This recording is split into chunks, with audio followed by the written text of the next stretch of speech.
Constitution. Let's just get one thing straight. You don't have any rights under the Fifth Amendment because you've been pardoned, as you very well know. As the Supreme Court has been clear for a century and more, Brown versus Walker, 1896, when he has been pardoned, he may not stand upon his privilege. You know that. Your lawyers sitting behind you now shifting nervously in their chairs, they know it. This isn't about the Constitution. This isn't about the law. This is about contempt. Contempt for this body and contempt for the American people. On Capitol Hill, and Senator Josh Hawley sharply questioned Dr. Anthony Fauci during a Senate hearing after Fauci repeatedly invoked the Fifth Amendment in response to Hawley's questions. Hawley argued that a presidential pardon would eliminate Fauci's ability to rely on that constitutional protection and cited the Brown versus Walker Supreme Court decision to support his position. Fauci, however, continued to decline answering questions on the advice of counsel. Legal experts note that the scope and effect of any pardon, as well as the continued availability of Fifth Amendment protections, can depend on the specific legal circumstances and remain subject to judicial interpretation. Meanwhile, Senator Rand Paul sharply confronted Dr. Anthony Fauci during a Senate hearing, accusing him of helping justify COVID-era policies that harmed millions of Americans. Paul cited school closures, business losses, delayed medical care, vaccine mandates, and travel restrictions, while also criticizing Fauci's support for gain-of-function research. The exchange underscored the continuing political divide over the nation's pandemic response. This hour, Dr. Anthony Fauci strongly criticized Senator Rand Paul during a Senate hearing, accusing him of trying to publicly embarrass and intimidate him by releasing his unredacted personal diary and repeatedly calling for his criminal prosecution. Fauci said the hearing appeared designed to pressure him into making statements that could support Paul's longstanding allegations. Meanwhile, Paul has maintained that his investigation is intended to hold public officials accountable for decisions made during the COVID-19 pandemic. Senator Ron Johnson sharply questioned Dr. Anthony Fauci during a Senate hearing, accusing federal health officials of discouraging the use of hydroxychloroquine and ivermectin during the COVID-19 pandemic while promoting vaccines under emergency authorization. Johnson argued alternative treatments were unfairly dismissed and asked whether government actions influenced treatment options. Fauci and other federal health officials have consistently maintained that treatment recommendations were based on the best available scientific evidence and regulatory standards. Breaking now, President Donald Trump says Iran launched at least 4 one-way attack drones at commercial vessels transiting the Strait of Hormuz, one of the world's busiest energy shipping routes. In a post on Truth Social, Trump claimed one drone struck the upper deck of a large cargo ship, causing damage, while 3 others were intercepted before reaching their targets. He called the attack a foolish violation of the ceasefire agreement and warned that the United States would continue protecting international shipping. Iranian officials had not publicly responded to Trump's claims at the time of his statement. Meanwhile, New York City Mayor Zohran Mamdani highlighted the city's diversity while discussing the atmosphere surrounding the FIFA World Cup, saying that more than 3 million New Yorkers were born outside the United States and that fans from around the world make every match feel like a home game. Mamdani described New York as a world city where residents celebrate both their American identity and their cultural heritage. His remarks quickly sparked political debate online, with critics arguing they place too much emphasis on immigration and multiculturalism, while supporters praised the city's diversity as one of its greatest strengths.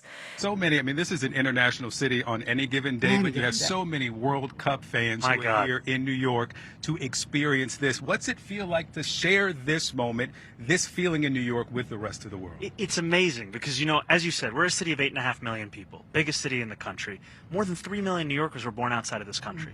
And so they bring with them both that love of this country and the roots of where they come from. And in the World Cup, feels like every team is playing at home when you go around this city.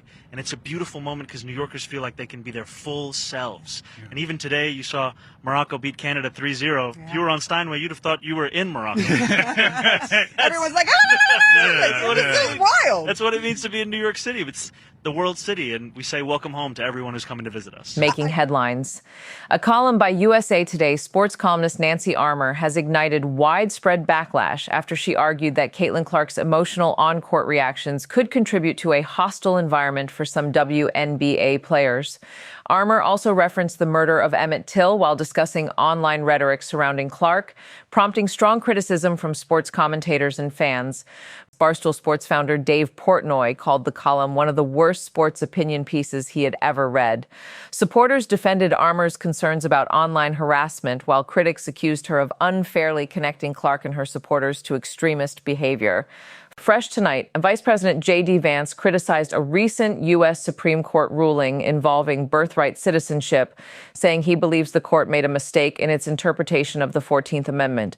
Speaking to reporters, Vance argued that children born in the United States to certain non-citizens should not automatically receive U.S. citizenship, adding that the administration will continue pursuing its legal and policy objectives through the courts. The ruling has intensified the national debate over immigration, constitutional interpretation, and the scope of birthright citizenship, with supporters and critics sharply divided over the issue. Some conservatives are angry with Justice Amy Coney Barrett. Are you one of them? Well, look, do I think she made a mistake in the ruling? I do. I don't know how anybody can say that if a person who is an illegal alien, or a person, for example, who's pregnant and comes to the United States on a vacation, they have a baby and all of a sudden their entire family gets the benefits of American citizenship. I don't think that's what the framers of the 14th Amendment had in mind. I don't think it's the right case. But look, it was 5-4. Sometimes the Supreme Court makes mistakes. We're going to try to correct that mistake, but nobody's perfect, including the Supreme Court. Developing, Defense Secretary Pete Hegseth announced a sweeping review of the Pentagon's 8A small business contracting program, saying the administration is targeting fraud, waste, and abuse in federal defense contracts.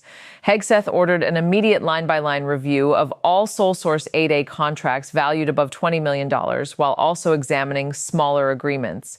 He said contracts that do not directly strengthen military readiness could be eliminated, and pledged to crack down on companies that allegedly act as intermediaries by collecting fees before subcontracting the work. Supporters call the move a reform effort, while critics are expected to closely scrutinize its implementation. This hour, Massa's White House press secretary Karoline Leavitt forcefully defended the Trump administration during a tense exchange with reporters over criticism from several Democratic members of Congress regarding military orders. Leavitt argued that the administration's directives to the U.S. military are lawful and said encouraging active duty service members to disregard the chain of command is dangerous. She also pointed to the administration's record in defending its policies before the U.S. Supreme Court. Democratic lawmakers, meanwhile, have argued that service members have a duty to refuse unlawful orders, reflecting an ongoing constitutional and political dispute over executive authority. Breaking now, police made multiple arrests during clashes with protesters believed to be affiliated with Antifa at a demonstration in Portland, Oregon. Videos circulating online show officers taking several individuals to the ground as law enforcement worked to disperse the crowd. Authorities say arrests were made after alleged violations during the protest, though officials have not yet released a final arrest count or detailed all charges. The incident has renewed debate over protest policing, public safety, and law enforcement tactics, while civil rights groups are closely monitoring the response.